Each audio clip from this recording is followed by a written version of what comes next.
Hey, Elodie.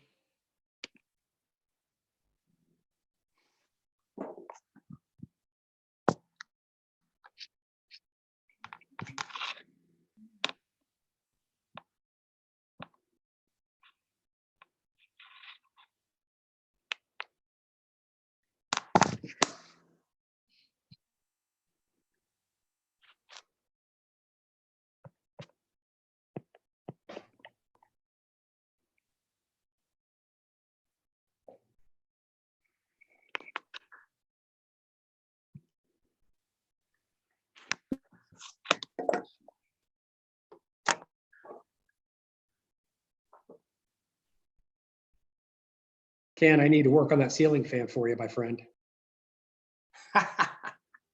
Sorry about that. I've got some sort of spiral of death here. I can't figure out how to get this, get rid of this box on my screen. I don't know what it's doing.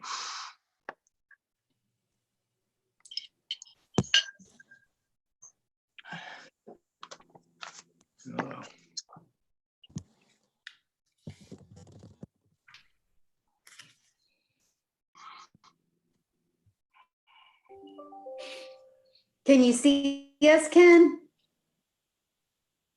No, I've got some sort of box here. I'm trying to, it's not. There's a gallery view. Yeah, I can't. I've got like a video preview box that's open and won't close. Yeah, I'm not going to be speaking much on this thing. I wonder if you should maybe log out and log back in or something. Yeah, I'll try that.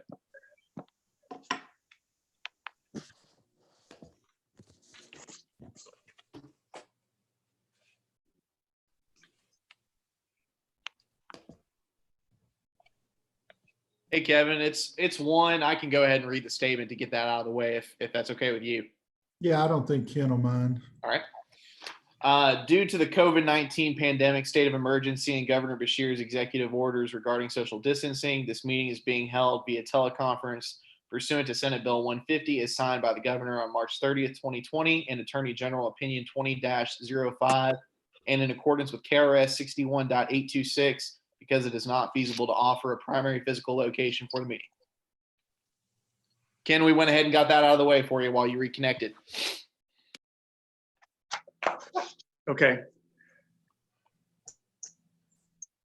Got what out of the way? I couldn't hear. We called to order. The statement that we had to read every time. We went ahead and did that. Okay, great. Well, thank you. Well, let's go ahead. We're at one. Let's call the meeting to order. Thanks again to everybody for your help and jumping on a call today. I know we've got a couple people that either couldn't join or some are joining by phone today, but and I can't see the gallery view. We went around the room last time and introduced ourselves. Today, Terry Morrical from Neogen was going to try and join. I don't know. Terry, are you on? And you might be muted if you are. So, Ken, who was that you were asking about? Terry Morrical at Neogen. I do not see. I Okay. don't see. Yeah, I don't see it. Okay. All right. Well, great. As I said, thanks to everyone for jumping on the call today.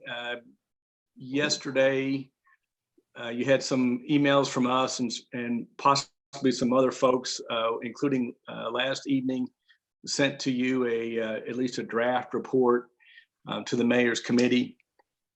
We want to go over that in more detail and get your questions and comments about it. In putting that together, we'll say was very helpful. I know some of you have looked at the Toyota plan that was originally provided to us from the mayor's office. Yesterday or the day before, I think it was, Bob Quick and Commerce Lexington put out a plan for businesses that I thought was outstanding, very helpful.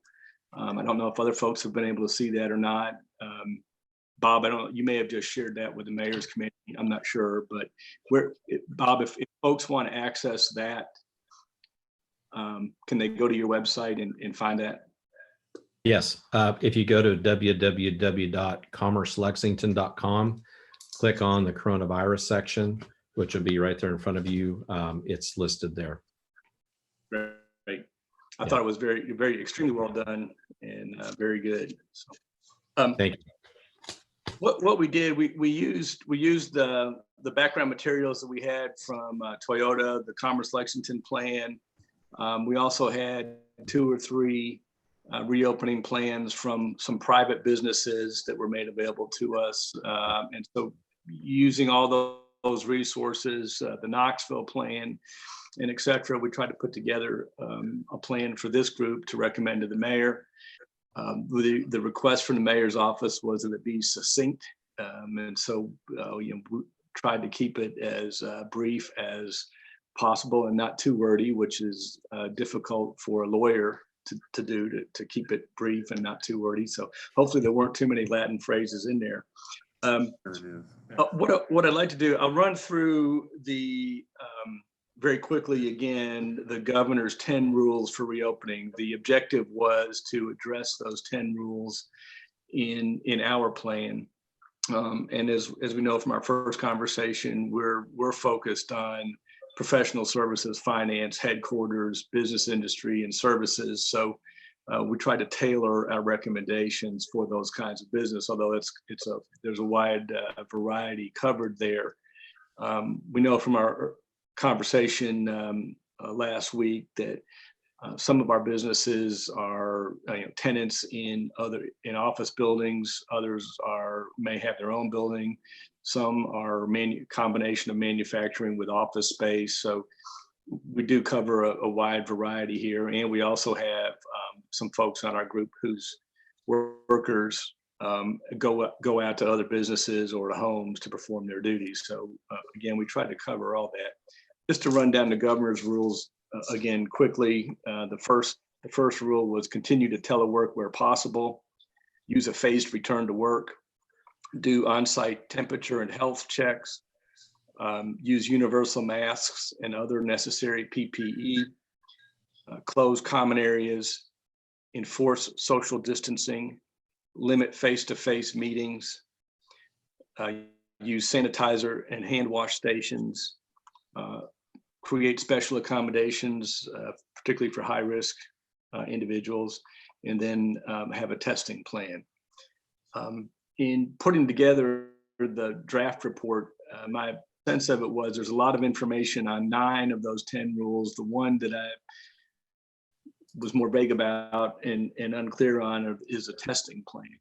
And maybe one of the things that we can talk about today, among other things, is what's available or what we should recommend from a testing point of view.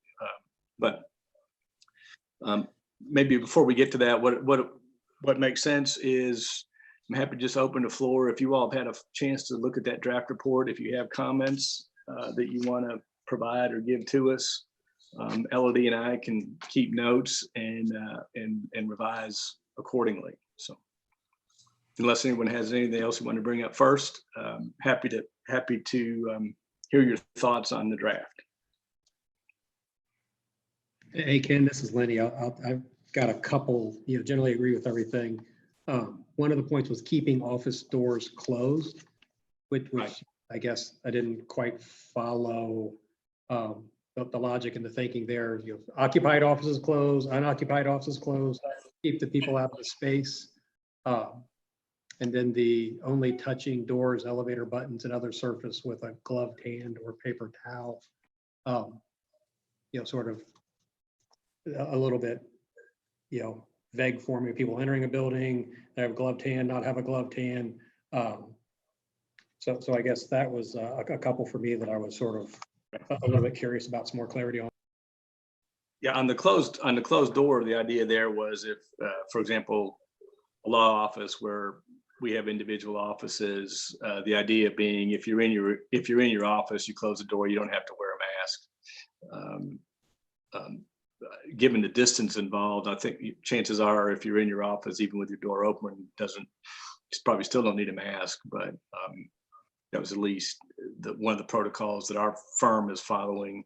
When you're in your office by yourself, you close the door. So in terms of touching things with either gloves or paper towels, I think you're right. That's going to be difficult in a lot of cases on a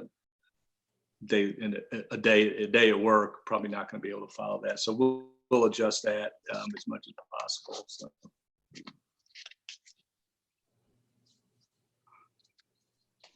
What I'm curious on what people's experience with testing is. I know, there have been a variety of testing options have been available for, a period of time, then maybe those have gone away. And so I'm not sure, it seemed to me if at work, someone starts to feel ill or starts to exhibit the symptoms, it makes sense that you would want to isolate them and then have them go for testing if that seems appropriate.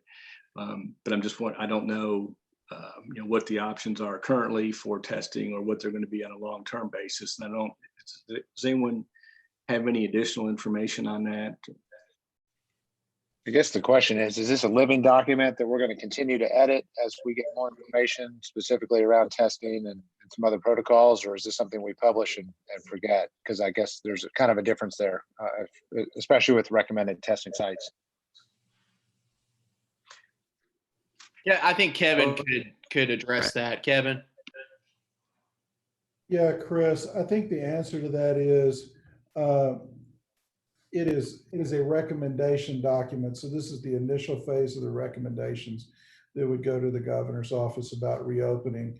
So obviously there'd have to be plenty of adjustments made to plans as they go. So the adjustments won't be made probably in this plan. This is just the starting phase.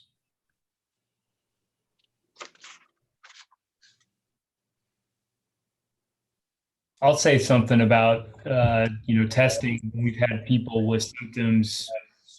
We've just sent them to encourage them to go get tested. I don't know if we can really do anything except that. One thing I did see on some of the documentation was work with the health department. So, your plan might be that you get a positive test. You're going to follow the recommendations of the health department for tracing.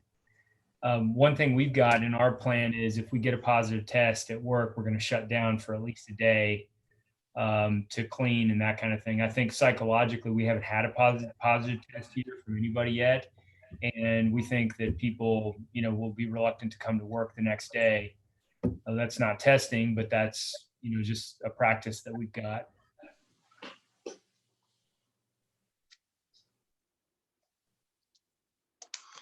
Do folks feel like if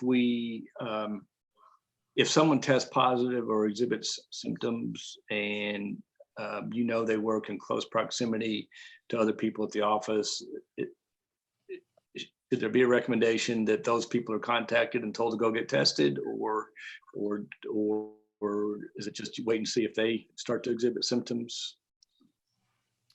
Ken, I can talk about that. This is Gwen at Greenbox. We actually had a situation where 2 of our employees were exposed to someone who tested positive to COVID.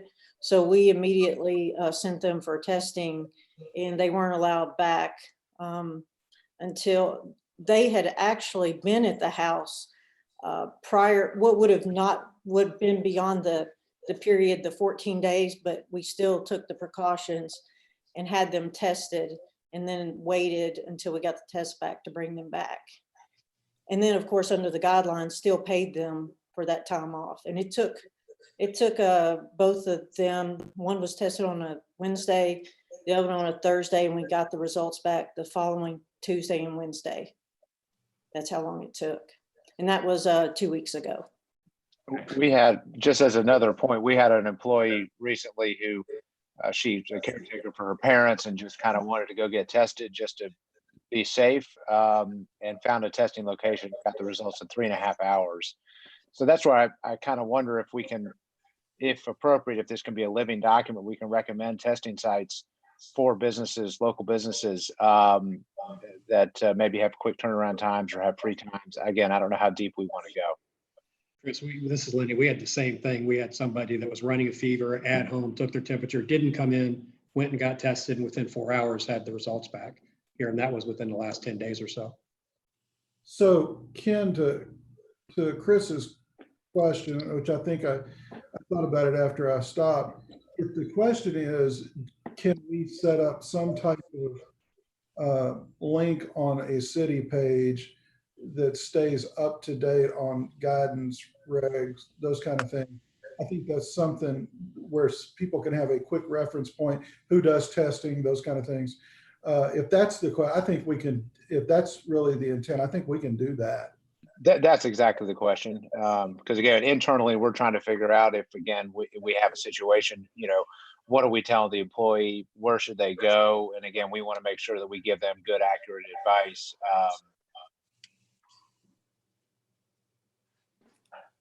Yeah, that would be nice, because whereas we're just having to go by the guidance of these folks' doctors, if we had someplace to send them that we know we could get results faster, that would be very nice to have that resource.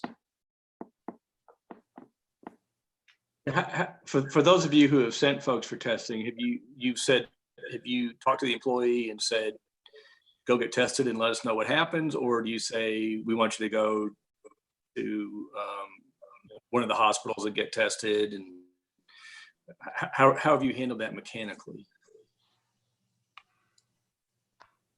And have you paid for the test?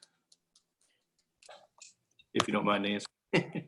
Well, we have paid for the test, and we have been just going to whatever site we could get someone in the fastest. So whether it's going to the Kroger website or wherever we could get, you know, because again, this was 2 weeks ago when there weren't a lot of, you know, those were booking pretty quickly. So we would just find the resource where we could get in the fastest. That's what we were doing. Okay. Our employee recently found the test on her own, and it was free. So again, I think that's where we maybe can provide some help with employers. Right. Okay, good. Hey, I got a question. This is Jason Maxwell. Just wanted to ask anybody who's allowing employees to self-administer their temperature checks. Are you all logging those values? Are we allowed to log those values or ask them to log those and see them? Does that violate any HIPAA rules or regs? I didn't know if that was something that was out there. And then also, what are you all doing if you have an employee who does not exhibit any other symptoms but does have a fever? Are you allowing them back in the office once they do not have a fever? Or are you requiring them to go get tested? Or with us not opening the office, we don't have a lot of those people or a lot of those things happening yet, but I just wanted to be prepared for it. Hey, Jason, this is Lenny. I'll tackle at least the first part of that on the self-administering temperature test. We are doing that. We are not collecting the data. We're asking that employees log the data. We actually provided them a template to log that in.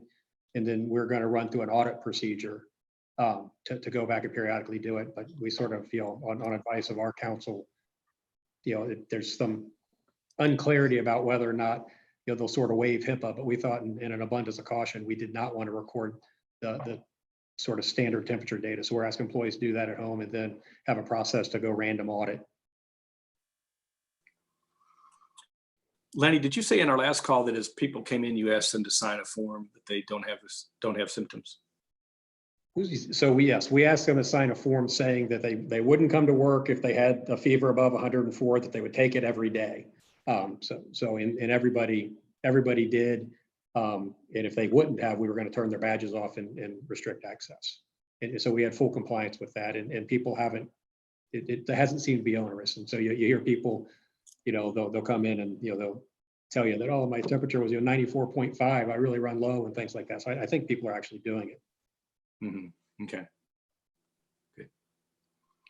And to that second part of that, we have actually had employees that have had a fever, And what we have done in that situation, because we've just had them call their doctor, and whatever their doctor's guidance was, just went by that. So some have had them come in and have a COVID test, some have not. So whatever the doctor, when they said they could come back to work, we went by that. Okay, thank you. In the draft report, one of the things that we pulled from a couple other sources, basically if someone has symptoms or a fever, that they don't come back to work for at least 72 hours after they no longer have a fever without medication. So, and that sounds like it may be more stringent than what folks have been doing. Is that something we should step back or dial back a little bit?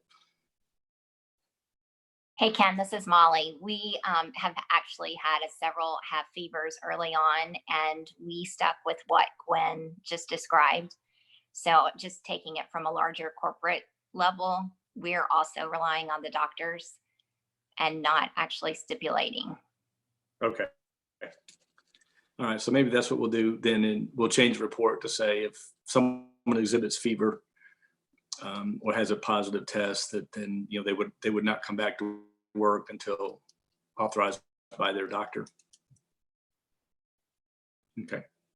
Good. Hey, Ken, circling back on the testing locations, one of the things that we did do is we put a link in chfs.ky.gov, agencies, blah, blah, blah, blah, blah. And it actually maintains a list of testing locations. One of the things we draw employees from sort of the surrounding counties. And that's out there. And I believe that's being maintained. Okay, good. So I can send that link to you if you'd like. Sure, yeah, that'd be great. That'd be great. So Ken, at this point, I think testing is generally available. So I don't think that would be any issue to put as part of the recommendation that if an employee is showing symptoms that they go be tested. And then at that point, obviously you rely on the guidance of their doctor. That's what we would do in a typical, a worker injury or illness situation anyway. You'd rely a lot on their doctor. I think that's fine, but I don't think that requiring testing is certainly, it's available. And, if you look at the Knoxville plan, it specifically mentions that there will be adjustments in between their phases of reopening, steps back, steps forward. So I think, we can always, to Chris's earlier point, move, be flexible there. But I do agree with requiring testing now that it is readily available. The only question I have, and this would go to Kevin or Quinn. So you see the Knoxville plan was put forward by the Knox County Health Department. So is this something that what we put together, are we going to send this to Dr. Humbaugh and have first some review from actually some medical experts? I know we're going off what the governor's plans are and what our own experiences in our various different offices are, but I think it would be beneficial for whatever comes out of the city in some shape or form. None of us here are medical providers, that Dr. Humbaugh gives some sort of clearance or guidance on this. So I guess it's a question I have for how the mayor is going to take this and present it forward. Preston, that's a good question. I haven't asked her that specifically, but I can sure bring it up. And she's had Dr. Humbaugh involved in these meetings because she has such a high regard for his medical expertise. So I don't think there'll be any problem with sharing it with him beforehand. Ken, this is Todd. I just kind of throw this out to the group. When an associate or an employee certifies, signs that they are, healthy, asymptomatic of any kind, what about an issue where an employee has someone in their home that has been exposed either to somebody that's needed to get testing or has tested positive? How would that be handled?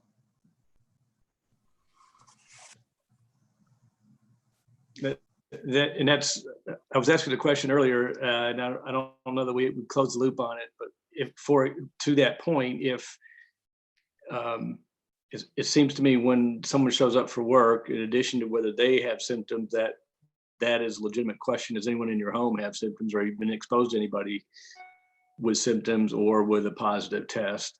And then I guess the question is, what do you do at that point? Do you tell them don't come in, don't go to work, or do you send them for testing themselves? And I don't know. I don't. We actually had that exact situation. We have one of our hourly associates still lives with their parents, and their older father was diagnosed. So we went ahead and had them tested. They were not positive, but we went ahead and had them self-isolate at home for 14 days before we brought them back, paid them in accordance with the leave laws. But they self-reported to us that they were with someone and did that. We'd had them tested negative, stayed for 14 days, physician clearance, and they were able to come back. We had a similar issue, maybe even on the more corner case of a employee who punched in. His spouse was not feeling well, went to her primary care physician who recommended testing. This happened between the time of 7 o'clock and 10 o'clock in the morning. He got word that she was going to get tested. So of course we had to decide what to do with that employee of ours who didn't at the time know anything. When he did clock in, we told him to go home. She was tested, thankfully subsequently came back negative, but we kept him home until we got the results of that test. Again, without specific guidance on that, we just kind of made it up, I guess. Yeah, sounds like you did a good job.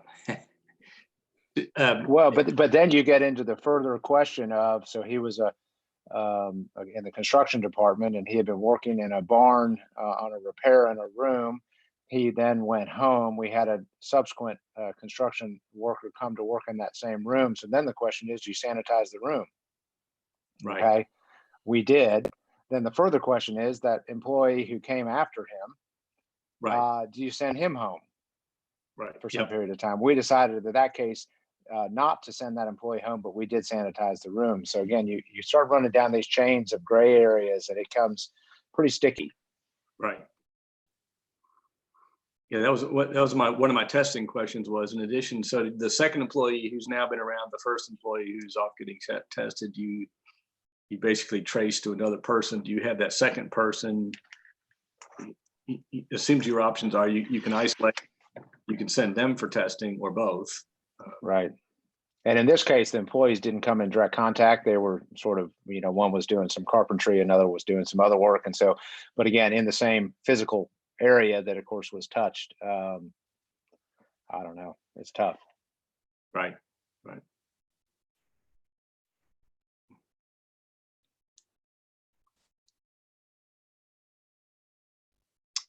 Any other questions or comments?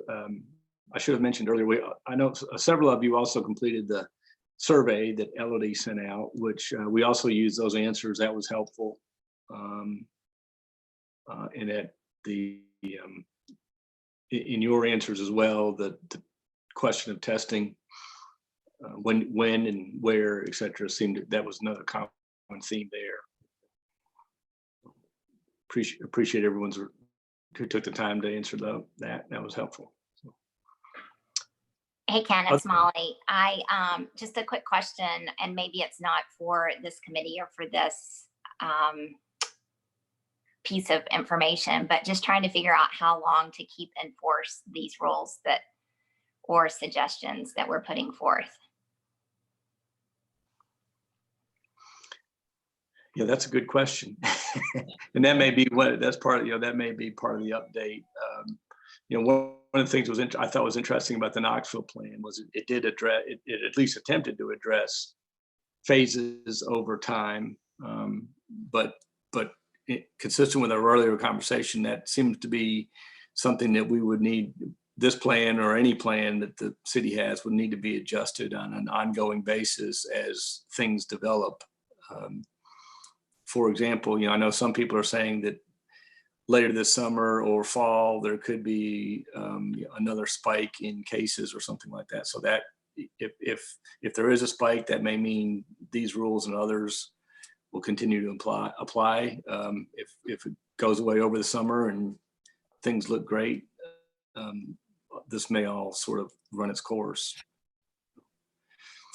Kevin or LD, I don't know if there's been any discussion among the mayor and staff about how long any of this would, the thought process would be, how long this would stay in effect, or how long you might need committees like this. Well, Ken, I think, obviously how long it would stay in effect depends on what numbers show at the time. And back to Dr. Humbaugh, we're going to do a lot under his guidance. Bob and I have had the conversation. While this committee's work essentially comes to a conclusion with the report being issued on Monday, the conversation Bob and I have had has been about how do we engage some of these issues for the business community moving forward. And maybe it doesn't end, and he's probably better to speak to that.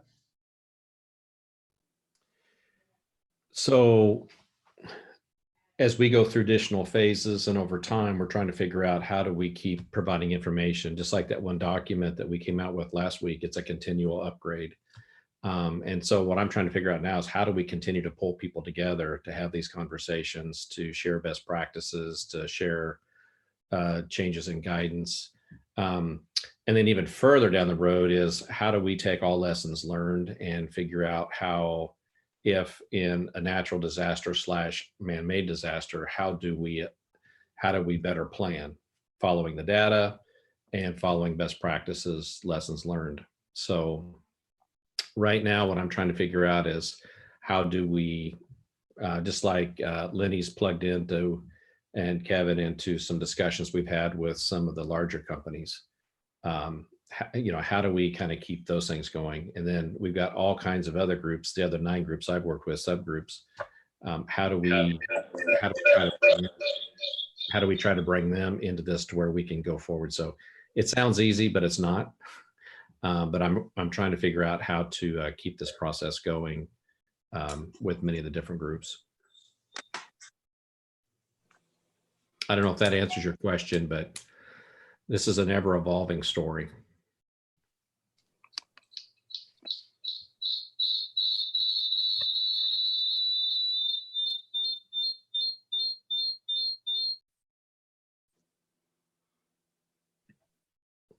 Any other questions or comments or suggestions?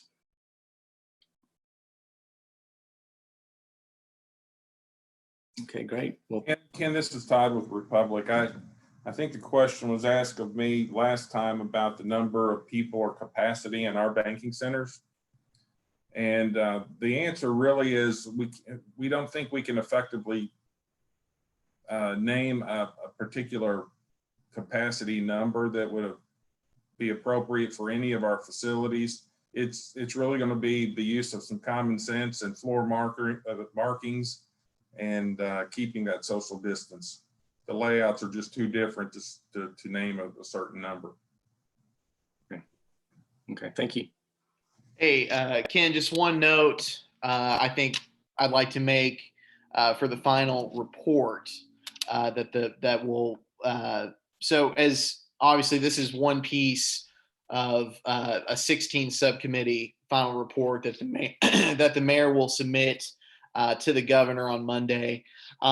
Just for sake of uniformity and clarity for the report, we are going to be using one standard format for all the different subcommittees. So I just want to make sure everybody's clear. We will the content of this will all stay the same. It's just going to look a little different when it gets laid out. So sounds like a long weekend for somebody. Is that you, Quinn? I think you got it there, Ken. I think you got it. All right, good. All right. Well, thanks everybody. One of the questions I've had that has occurred to me is whether or not, as a result of this, we're all going to, in our offices, keep a supply of masks and gloves and other PPE. I know I'm familiar with one firm that went down to a supply room and found some boxes, 500 surgical masks that they had ordered back from the days of the SARS epidemic and hadn't used. So that was a while ago. I don't know if those masks are still good or not, but it does raise the interesting question whether we're all going to, continue to keep a stock of that kind of stuff handy. Well, what we'll do, the mayor has asked that our report be submitted by noon on Friday. What Elodie and I will do is we'll take these comments, we'll rework this, revise our recommendations. I'll send everything to everyone in this group again, but we'll also forward it on to, I guess, Quinn and Elodie and Kevin to be incorporated into the overall report. So again, really appreciate everyone's time and your help and your guidance. Everyone's experiences have been very helpful on this, and just hearing how you've dealt with situations and what your circumstances are. So appreciate it. And if Mayor Gorton and decides she needs us again, we may be calling on you again. Although next time we'll try to make sure that we contact all of you ahead of time and make sure you're willing to serve. So, but anyway, appreciate it, everyone, and we'll adjourn the meeting and we'll talk with you later. Thank you, Ken. Thank you All very right. much. All right. Thank you. Bye. Thanks.